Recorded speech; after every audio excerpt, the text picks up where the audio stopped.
My child is emotionally sensitive, but when my child gets upset, he turns into this whole new creature that is verbally, physically abusive to the level of cruelness and completely doesn't care about the feelings and suffering of other people. Am I raising a psychopath?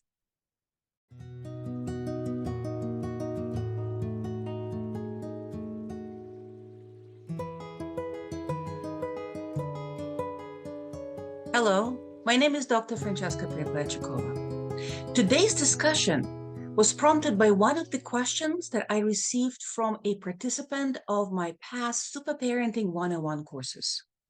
And that is quite a frequent question.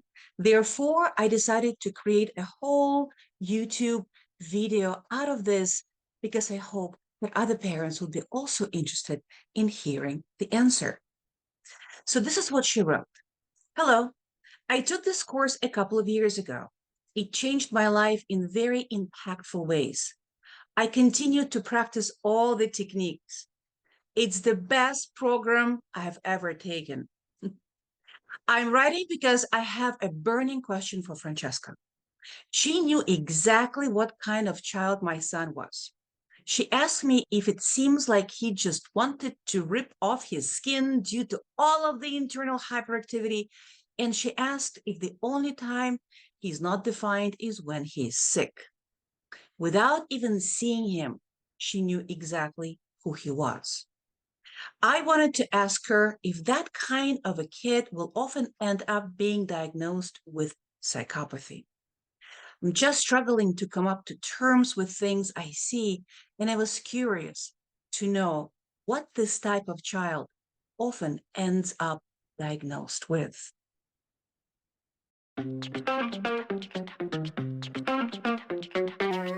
So to sum up, this concerned mother was asking a question. Can a supersensor, a person who is emotionally sensitive, turn into a psychopath? What is the definition of psychopathy? A person who has psychopathic tendencies are usually quite callous, unemotional. They lack remorse. They take a lot of risky behaviors. They are cruel to other people. They may have difficulties with inflated self-concept. And a lot of the time, of course, they lack guilt and remorse, even though they may be quite curious, quite adventurous, and may indeed, to some people, be quite irresistible because indeed they can be charming. That's the word I'm looking for. They can be charming. If your child is a supersensor, there is a probability of that supersensor turning into a psychopath of 0. Meaning what? Psychopaths are not made, they are born. Supersensors are not made, they are born. They have different brains. Supersensors, emotionally sensitive people, have a limbic system. This is a system in the brain that generates emotions, and it's larger than average. You see, it's on a level of physiology. While psychopaths, or in childhood, children who have conduct disorder and may develop antisocial personality traits if it's untreated, they are callous and unemotional. They have smaller limbic systems. They cannot produce such overwhelming emotional tsunamis that supersensors, emotionally sensitive children, are experiencing. So on the level of physiology, and you cannot reduce, shrink, or enlarge your limbic systems. You are born with a predisposition for supersensitivity or being callous in emotion, again, on a level of physiology.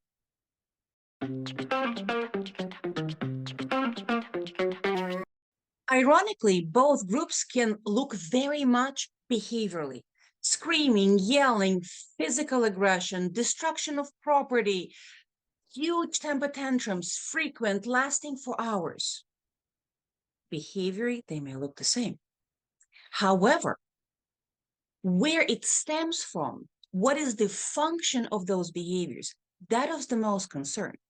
And that's what's the most interesting, because supersensors use screaming, yelling, verbal behavioral dysregulation, and all of the accompanying behaviors as a coping mechanism. They are so overwhelmed by their emotional tsunamis, they cannot withstand the pressure of the emotional dysregulation, and they burst out into flames, screaming, yelling. Now, people who have callous unemotional traits, psychopath or children with conduct disorder, they cannot produce such strong emotions, again, because they have small limbic systems, and they may use those behaviors, but the function is different. One more time, the function for emotionally sensitive people of screaming, yelling, temper tantrums is coping, releasing the pressure, like pressure coming out of a pressure cooker. And we all know that when we scream and yell, when we're angry, we do feel a little bit better in the moment. For callous unemotional traits, people with these traits, they cannot produce such overwhelming emotions. And for them, the functions of such behaviors are instrumental to get something out of other people. Now, of course, supersensors can also use screaming, yelling instrumentally to get their way. However, this is not whether. Of course, all behaviors are multifunctional. The question is to which extent each group is using a particular function. Also, for supersensors, yes, they can use it instrumentally, but again, it stems from their high difficulty with being able to withstand the pressure of the delay in the gratification. They experience delay in the gratification on a physiological level as pain. Also, they have learned, it's a learned behavior. When they scream, yell, punch, destroy something, it actually does work because the environment starts to accommodate and tiptoe around the child to prevent outbursts. And why wouldn't they use it if it works?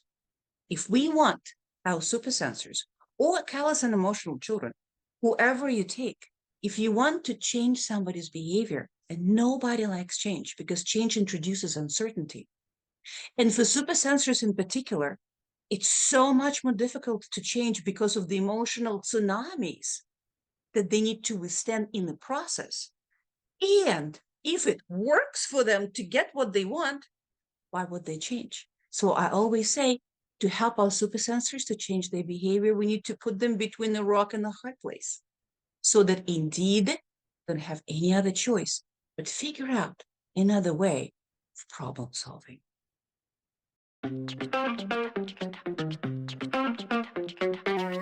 Because of this overlap in behavioral manifestation of the emotional dysregulation or the callous and emotional, there's a lot of possible misdiagnosis for supersensors in particular. But before we get to that, I want to highlight the most common diagnoses that are given to children who are emotionally sensitive, who developed emotional dysregulation. Again, not all emotionally sensitive people or children get all the way to the emotional dysregulation.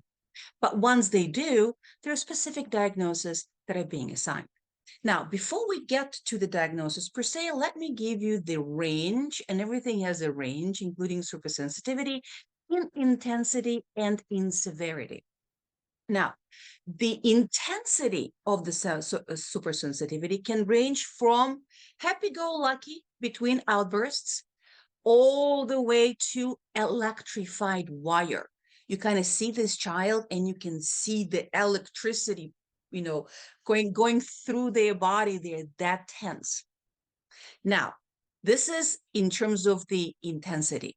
The severity of the supersensitivity can range from what we call colloquially between a snowflake, the least resilient, all the way to a butterfly, more resilient. Now, supersensors who are happy-go-lucky most of the time in between outbursts, before the prehistoric monkey comes out to claim that control, happy-go-lucky range of the supersensors on that side of the range are more usually diagnosed with depressive disorders. Now, electrified wire supersensors are more likely to be diagnosed with disruptive mood dysregulation disorder or intermittent explosive disorder. And all groups are equally likely to have comorbid diagnoses of anxiety disorder, of ADHD, of bipolar disorder. They may have all kind of social problems, and in adulthood, they may, without treatment, indeed develop, they're at higher risk for that at least, what's called borderline personality disorder.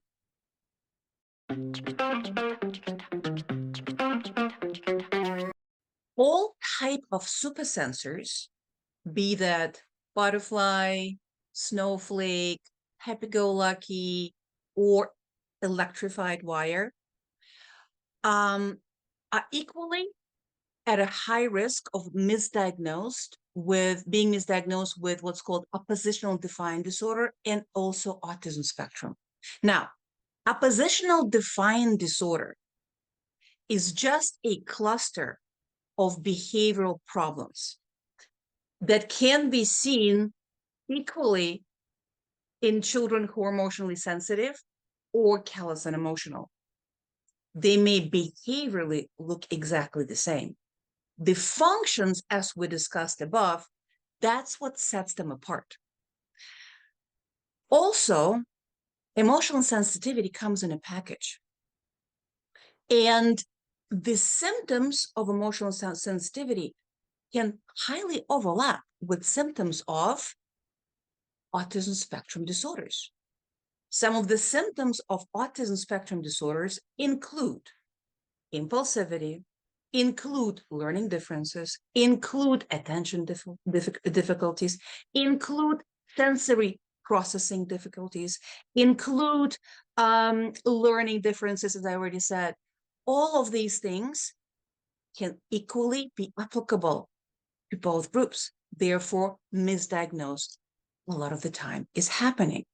Also, the type of a supersensor with a profile of electrified wire plus butterfly, more resilient ones, right, can be misdiagnosed with conduct disorder in childhood and antisocial personality disorder or psychopathy in adulthood, specifically because they indeed behavior look very much the same in those moments only. They do become cruel, they do become abusive, they do exhibit behaviors that are very similar to that of callous and emotional in the moments of emotional intoxication.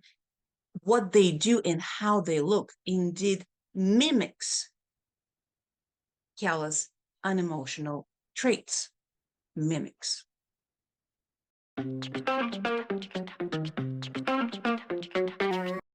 Accurate diagnosis is very important because diagnosis, a lot of the time, determines treatment.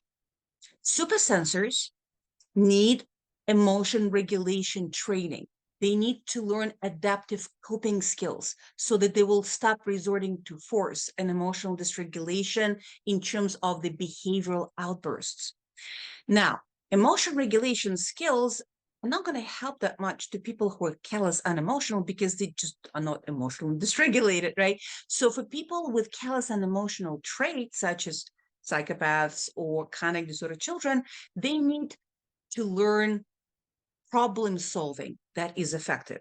And of course, put between the rock and the hard place themselves. So screaming, yelling, punching, whatever doesn't work for them. And the motivator that is usually best works for callous and emotional people with callous and emotional traits is money, not personal interaction, not making other people happy. All of that applies to supersensors, not to callous and emotional. And of course, regardless of what kind of a child you may have, what kind of traits and behaviors they're exhibiting, parents, all parents, need to learn self-control. Otherwise, they will not be protectors for the child. Again, what kind of a profile your child has, and whether even your child has any clinical level of issues, you still need to be the protector.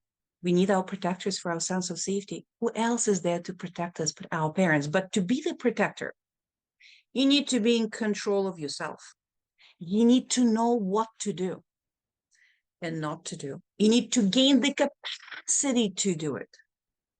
You need to make sure that you are not afraid of a person that you're protecting. Otherwise, it's not going to happen. And of course, you can not make that person that you're protecting afraid of you. So parents need to learn effective parenting techniques and learn to withstand the challenges of indeed addressing, targeting, and changing maladaptive behaviors of their children without resorting to force, change those behaviors, and without going all the way to accommodation to prevent escalations. If you like what you hear, please like and subscribe. If you're a parent or if you're a therapist and you would like to take courses with me, please look at the information below this video. In the description, you can get all kinds of links.